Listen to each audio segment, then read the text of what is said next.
Okay, welcome back. Hey guys, thanks so much for following through with me. I've been doing this since 12 o'clock. This is a riveting case, Christopher Watts. Let me give you a rundown of what occurred here, and thank you for your chatters. I'll do as best I can to answer some of these questions for you, but right now I can't look down. So here's the deal. Christopher Watts had a death penalty case, accused of killing his pregnant wife of 15 weeks, and then strangling and suffocating his 3- and 4-year-old daughters, taking them in a vehicle, putting the wife in a ditch, shallow ditch, taking the 2 children and putting them in separate drums filled with crude oil, about as bad as you get.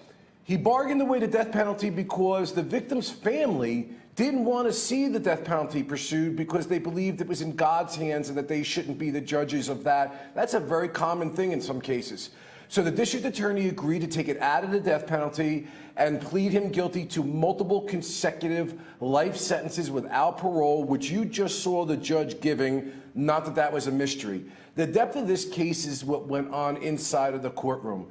The ones who showed the mercy and compassion to the defendant that did such a horrible thing. His mother, who obviously loves him to this day, but is upset that she lost her daughter-in-law, little Nico, who she was pregnant with, as well as her 2 granddaughters. Because of the actions of Christopher Watts, who only cried, by my estimation, 1 time was when his mother was speaking, all the people that have been damaged, all the lives that have been taken, as was stated in the thing, irreparably broken families. That was the term that was used.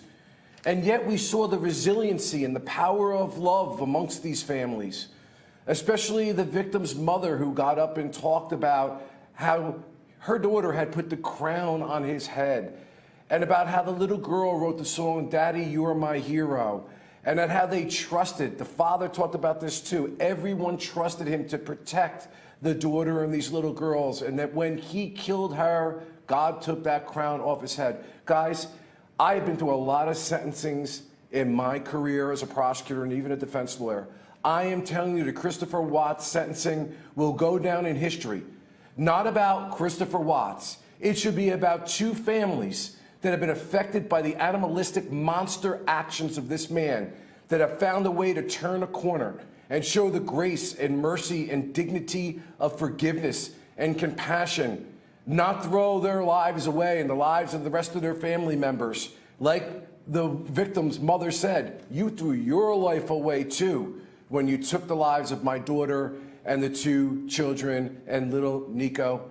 Guys, it's been an honor and a pleasure, and I'm glad I'm able to talk to you this way. I will be back later this week on the Law and Crime Network. Stay tuned for more coverage.